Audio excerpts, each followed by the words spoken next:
Namaskar and thank you for tuning in to the Economic Brief.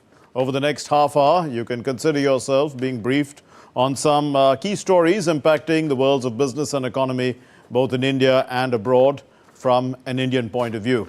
Now on the show, the Competition Commission of India has issued draft regulations on predatory pricing. We'll look at some provisions. The German economy is the key issue in the big German election.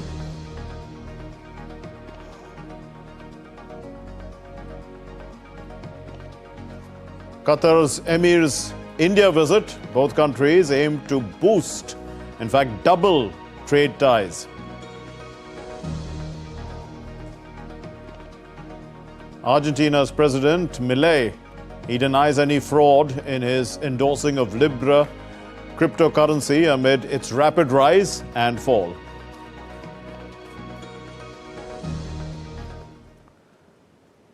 Before we move on, Maldives' Foreign Minister Dr. Abdullah Khalil was in Sri Lanka on an official visit where he and his Sri Lankan counterpart Herat, they discussed key issues regarding sustainable development in the Indian Ocean region under the framework of the Indian Ocean Rim Association. They agreed to promote trade and investment and to create more favorable environments for private sector participation. Let's listen to Dr. Khalil. Minister Herat and I held very fruitful discussions on the wide range of issues, including cooperation in the area of economy and trade, tourism and environment, and renewable energy, education and vocational training, fisheries, health, youth empowerment and sports, consular services, and regional and multilateral cooperation. And now let's take a look at the Competition Commission of India's draft regulations on predatory pricing. They're coming up behind me now. So this is actually under the Competition Amendment Act of 2023, and it aligns with global best practices, and the draft is on the determination of cost to production regulations of 2025. CCI stands for the Competition Commission of India, and predatory pricing, what is it actually? It is anti-competitive, where dominant firms, they cease to first try and grab the market by selling below cost, and once they take over the market, then they raise the prices after the competition is weakened or even eliminated. So that basically is what predatory pricing is all about. Now there are certain conditions for predatory pricing to take place. One is that the company that indulges in this must have a dominant market position. It should be pricing below cost at some times. That's one of the factors. And then it has a clear intention then to eliminate its competitors. These are the three conditions which fulfill the criteria, in fact, for predatory pricing. But competitive pricing without the intent of monopoly is allowed. Promotional discounts are not predatory pricing. Then government subsidies are not predatory pricing. So these are things that are sort of exceptions to the concept of predatory pricing. Let's look at some of the provisions in a sense. What is they trying to do? What's proposed? They are actually trying to refine the cost assessment methodologies, making these things more in line with world standards. That means they look at various prices, which if some particular commodity is priced at a certain X in some country, it should price relatively around the same amount in this country. Those are the kind of cost assessments looked at. Difference between fair competition, anti-competitive pricing. So there is a difference between what is fair competition, I was just explaining that to you a little bit earlier, and what is considered non-fair. Modernized cost benchmarks. So there are benchmarks obviously for prices. There is an entire supply chain, and we can see that people can't start changing the prices of things because there's a market supply demand that the factors exist, and so costs are sort of benchmarked in different places, so you can't really sell below cost. Align with the contemporary global standards. That's what one needs to do so that the whole world can basically be within certain standards. Now the big thing is that this has to apply to digital markets because and platform-based economies, because really what's happening is that we can see on a lot of online platforms, there are discounts all the time. Whether that really is predatory pricing, whether the platform itself is trying to gain from that, whether the sellers on the platform are trying to gain from that, how really, whether this is predatory pricing or just a regular discount, we'll have to figure that out. But you can see that this affects price-sensitive industries a lot. And they are also expected to benefit, because if there is regulation in this field, then one person who enters the market who tries to try and grab it by predatory pricing can't really affect the competition, because the price-sensitive industries are going to be protected because of these kind of regulations. So this, in a nutshell, is basically what is predatory pricing. And these draft guidelines, there's a consultation process going on. It started on February 17. It's going on to March 19. You can actually send your feedback to the Competition Commission of India on their online portal. So if you're a stakeholder, you're welcome to do that. Now, before we move on, let's continue to go back, in fact, to that visit of the foreign ministers of both Sri Lanka and Maldives, where they met in Colombo. And let's listen to what the Sri Lankan foreign minister said about that meeting. We discussed the importance of IORA as a platform to promote peace, stability, and sustainable development in the Indian Ocean region within the framework of common values and goals. I deeply appreciated the collaboration between Maldives and Sri Lanka in multilateral fora.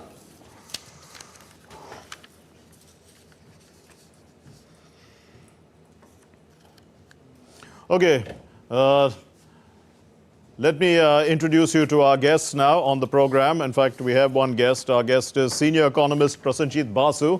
He is going to be with us in the studio in just a minute. Prasenjit Basu will be with us.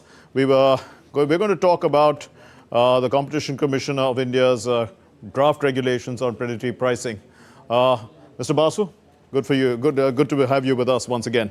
So, typically, which type of industry or market would require this kind of regulation on predatory pricing? Well, any market where there is monopoly power, significant monopoly or oligopolistic power. So I'll give you one very interesting example of predatory pricing. When Jio entered the market, it was an insurgent. It was a new player. It certainly wasn't a monopolist. Right. It had potential market power because of the strength of the Reliance Industries, as the largest business group in India.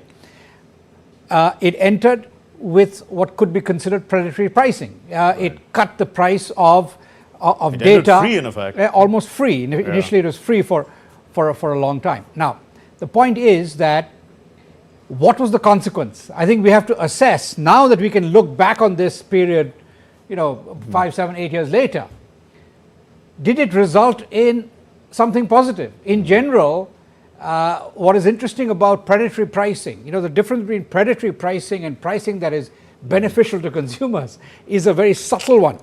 So what happened in that case is that there was a revolution in access to data. Right.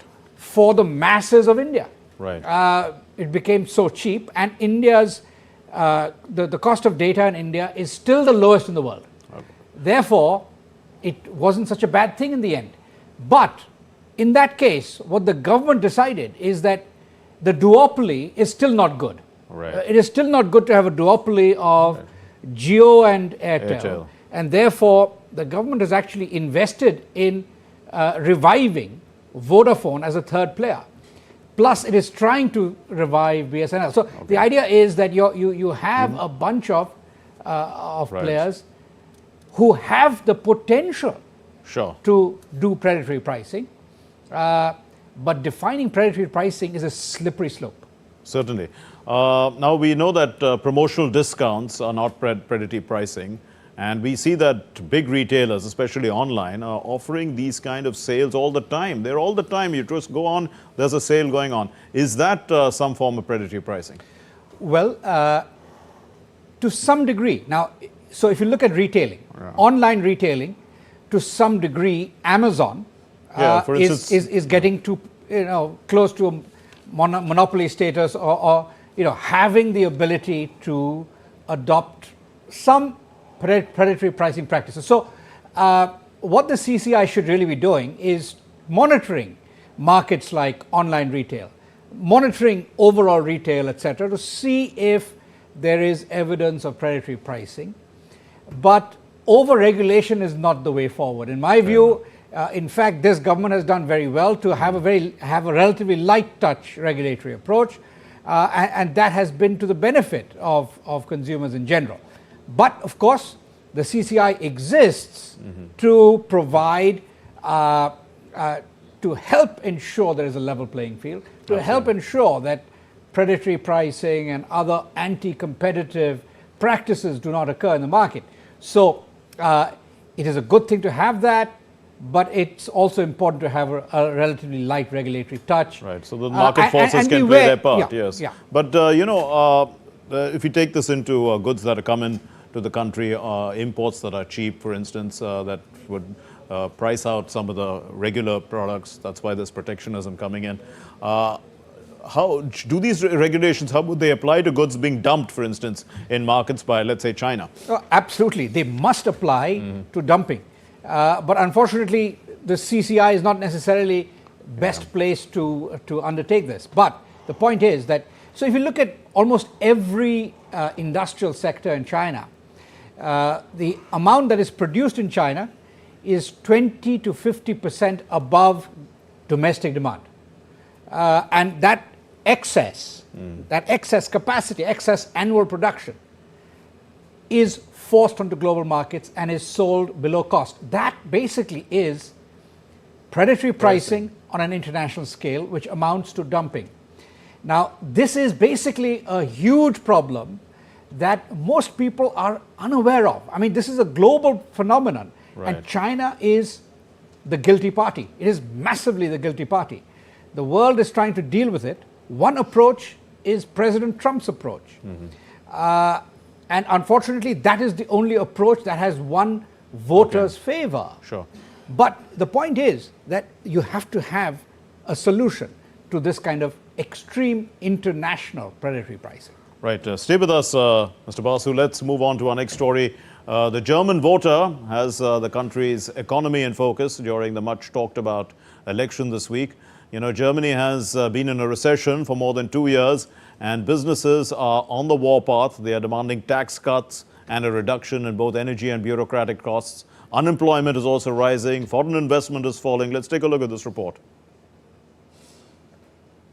The German government cannot exceed a deficit of 0.35% of annual GDP except in emergencies. This rule came into force in 2016, was suspended during the coronavirus pandemic and energy crisis, and reinstated in 2024. Critics argue it limits investment in defense and infrastructure. Due to political instability and potential higher US tariffs, growth projections for 2025 have been reduced. Der Jahreswirtschaftsbericht. There is an increasing demand for loans, including construction loans, and building permits are also on the rise. But overall, Germany is stuck in stagnation. We are reducing the forecast for economic growth from 1%, 1.1% to 0.3%. Decarbonizing the economy requires 782 billion euros by 2030. Young activists keep the climate issue in focus. We don't have a choice as young people. Many of us can't vote. Now I'm going to be able to vote for the first time. But no matter what, we know that change comes from the streets. And if we don't go out and fight for better climate, nobody's going to do it our place. While in Germany for the Munich Security Summit, US Vice President J.D. Vance met the far-right AfD leader and endorsed the party, which Berlin dismissed as unwelcome election interference.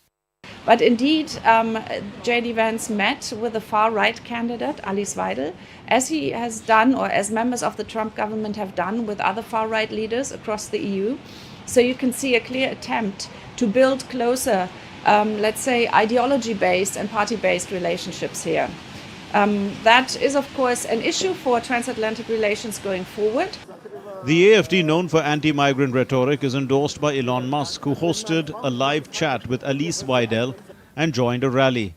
In 2024, Pew Research found 26% of German men and 11% of women viewed the AfD positively, with men's support rising 10 points since 2022. As a matter of fact, most construction sites in Germany are now packed with people, not with the German names Andreas or Stefan, but their names are Mohammed, Ashraf or Mustafa. And we need these people, and they're a part of our society. Success of fringe parties like AfD and BSW could hinder mainstream parties' ability to pass reform, as that would require a two-thirds majority in both chambers. Friedrich Merz, leader of the centre-right opposition and favourite for Chancellor, has mixed views on the deficit limit. His CDU party wants the limit in place, but he is open to reform.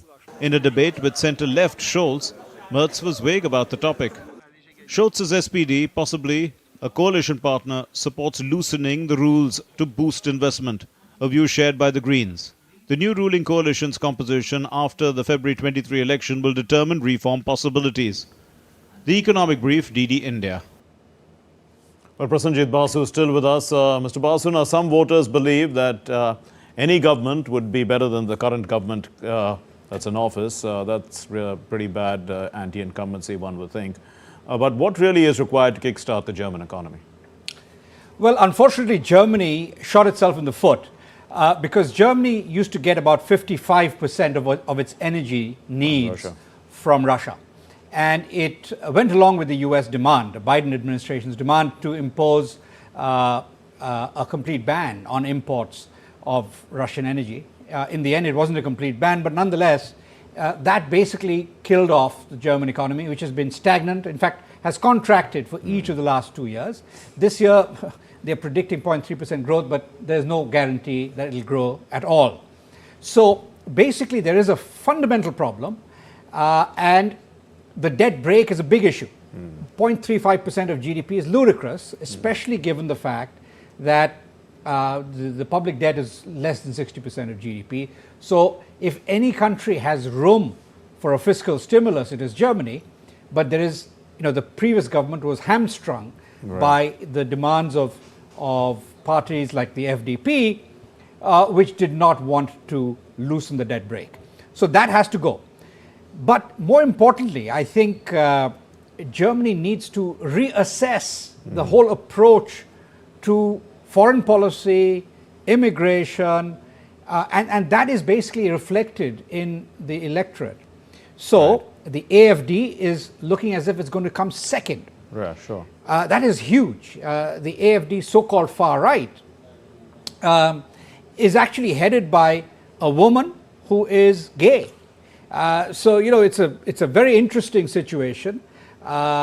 They call them far right. The mainstream media calls them far right, but they're just right wing in the sense that they want less ideological adherence to the Western alliance, NATO, etc., and a freer foreign policy and controls on immigration. But the AfD is going to do very well in this election. Right.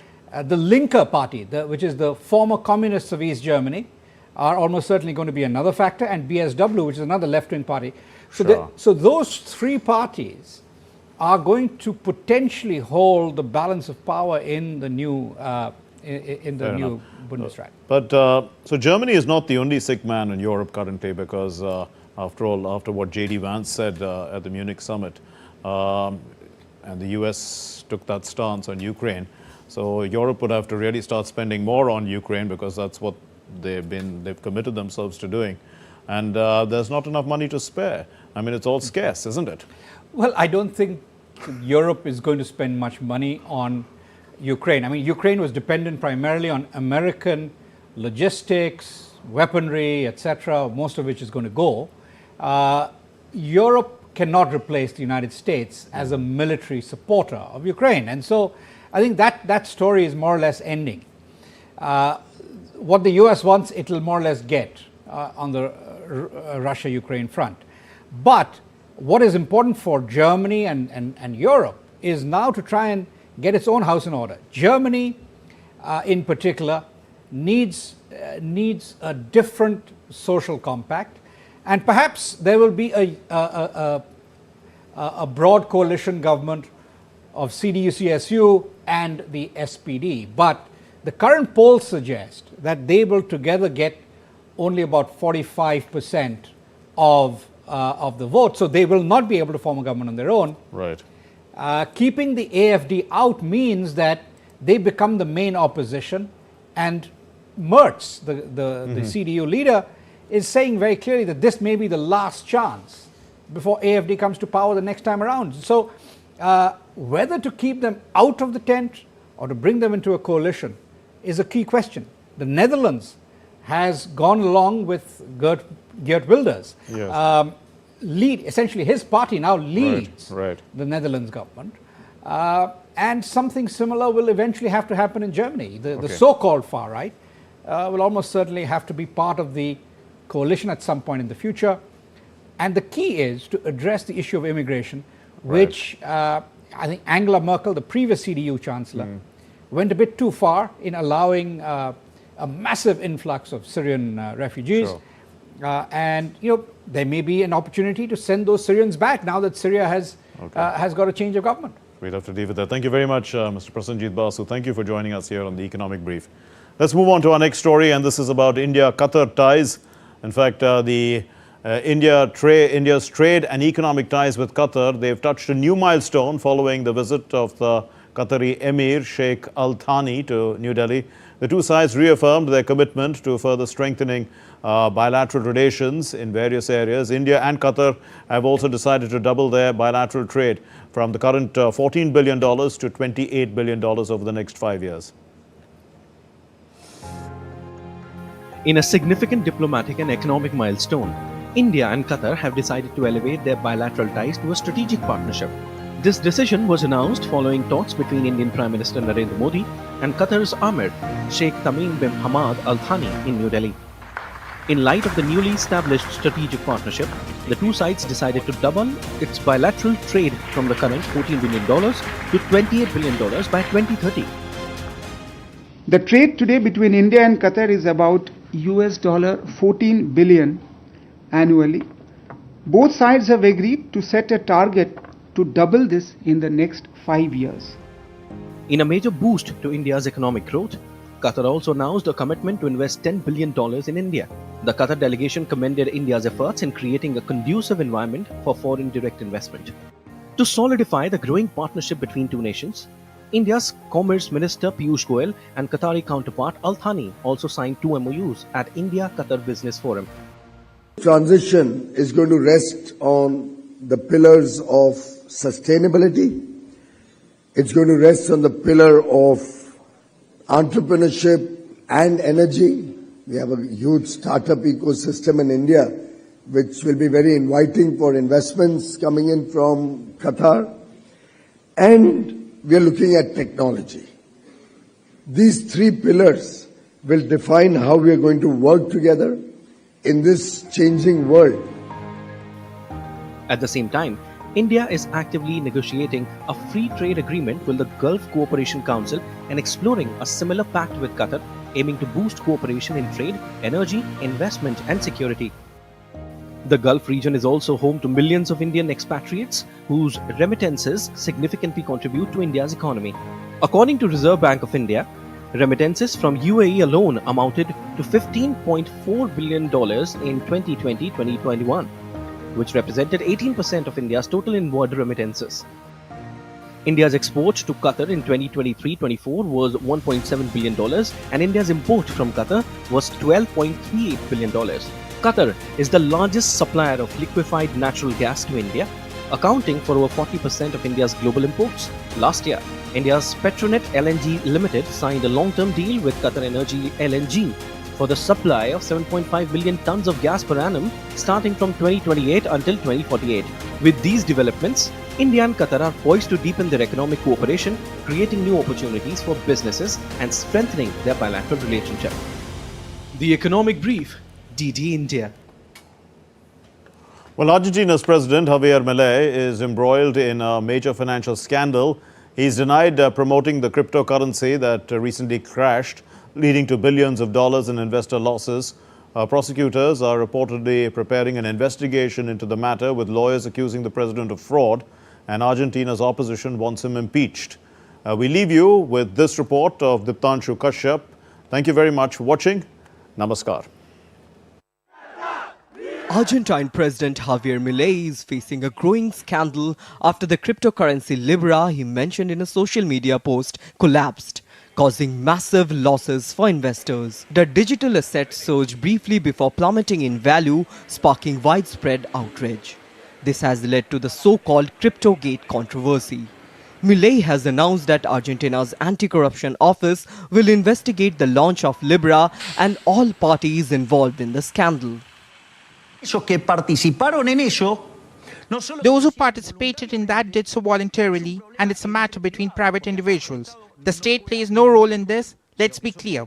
Did I promote this? No, I didn't. What I did was share it. As the investigation moves forward, former President Cristina Kirchner has labeled Milei a crypto scammer, while opposition lawmakers have called for impeachment proceedings in Congress. A judge has been assigned to probe Milei's role in the debacle, with growing pressure from the political opposition demanding accountability. We need to focus on the political responsibility here. The 47 million Argentinians deserve to know whether they have a president who allowed a scam to happen right under his nose, or if they have a president who is the scammer himself. Public reaction in Argentina remains divided. Some see it as a reckless mistake that warrants further investigation, while others question his leadership, with accusations of fraud swirling around the scandal. It seems to me that it's a little bit shady and it needs to be thoroughly investigated to understand what really happened and what the goal was. But I don't think the president was trying to commit fraud or anything like that. It's just something he decided to do, perhaps in somewhat reckless way. The fallout from the Libra scandal is already impacting Argentina's stock market, with sharp declines indicating a loss of investor confidence. Economists warn that the controversy could undermine Milei's credibility and hurt his ability to lead Argentina's economic recovery. As the investigation continues, the political and financial implications of CryptoGate remain uncertain. Diptanshu Kashyap's report for the Economic Brief, DD India.